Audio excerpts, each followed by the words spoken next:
नारळी पौर्णिमा विशेष तोंडात टाकताच विरघळणारी, स्वादिष्ट, झटपट बनणारी रवा बेसन खोबऱ्याची बर्फी सोप्या पद्धतीने कशी बनवायची ते पाहूया.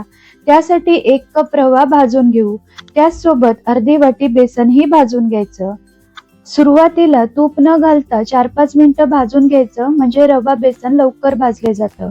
मग यात अर्धी वाटी तूप घालून रवा बेसन 15 ते 20 मिनिटं मंद आचेवर रंग बदलेपर्यंत खमंग भाजून घ्यायचे. तर पहा, 20 मिनिटांनी मिश्रणाला तूप सुटायला लागलंय. आता या सुक्या खोबऱ्याचा किस घालून परतून घेऊ. पूर्ण रेसिपी आपल्या चॅनलवर आहे. खाली दिलेल्या त्रिकोणावर क्लिक करा.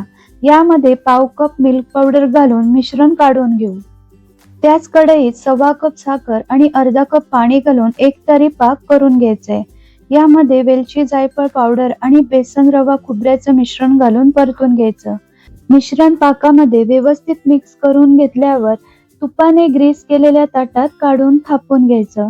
यावर आवडीप्रमाणे काजू, बदामाचे तुकडे घालायचे. मिश्रण थोडं थंड झालं की आवडीप्रमाणे बर्फी कट करून घ्यायची व 1 ते 2 तास बर्फी सेट होण्यासाठी ठेवून देऊ.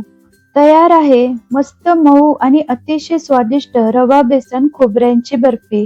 रव्याचा खमंगपणा, बेसनाची चव आणि खोबऱ्याचा सुंदर स्वाद यामुळे ही बर्फी खायला खूपच छान लागते.